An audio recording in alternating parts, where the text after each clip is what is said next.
আসসালামু আলাইকুম। পশ্চিমবঙ্গ ও বাংলাদেশে জারি সতর্কতা। এই মুহূর্তে 40,000 কিউসেক জল ছাড়ছে ডিভিসি। ভারী বৃষ্টির কারণে জল ছাড়তে শুরু করেছে, যার ফলে নদী তীরবর্তী এলাকায় বন্যার আশঙ্কা দেখা দিয়েছে। বাঁকুড়া ও পুরুলিয়াতেও নদীর জলস্তর দ্রুত বাড়ছে। প্রশাসন এবং আবহাওয়া দপ্তর সব জায়গায় নজর রাখছে এবং সাধারণ মানুষকে সতর্ক ও প্রস্তুত থাকার অনুরোধ জানানো হয়েছে। এদিকে বাংলাদেশে টানা বৃষ্টিতে বরিশাল শহর ও শহরের উপকণ্ঠে জলাবদ্ধতা তৈরি হয়েছে। শহরের বিভিন্ন সড়ক, গলি এবং শিক্ষা প্রতিষ্ঠানের আঙিনা পানিতে ডুবে আছে।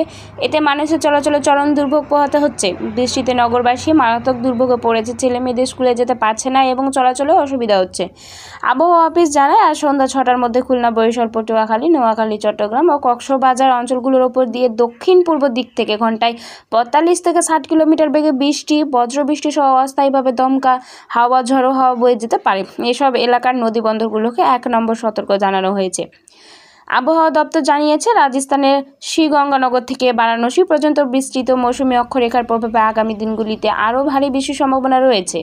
এই পরিস্থিতিতে বুধবার উত্তরবঙ্গের জলপাইগুড়ি, কালিম্পং এবং আলিপুরদুয়ার জেলার ভারী বৃষ্টির সতর্কতা জারি করা হয়েছে। দক্ষিণবঙ্গের উত্তর ও দক্ষিণ 24 পরগনা, পূর্ব বর্ধমান, হুগলি, বাঁকুড়া এবং পশ্চিম মেদিনীপুরে জারি করা হয়েছে অতি ভারী বৃষ্টির জন্য লাল সতর্কতা।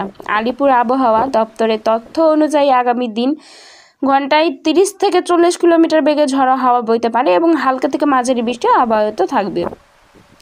এবং শুক্রবার 11 জুলাই সকাল 9টা থেকে পরবর্তী 24 ঘন্টায় ঢাকা, ময়মনসিংহ, খুলনা, বরিশাল, চট্টগ্রাম ও সিলেট বিভাগের অনেক জায়গায় এবং রংপুর ও রাজশাহী বিভাগের কিছু কিছু জায়গায় অস্থায়ীভাবে দমকা হাওয়া সহ হালকা থেকে মাঝারি ধরনের বৃষ্টি, বজ্রসহ বৃষ্টি হতে পারে।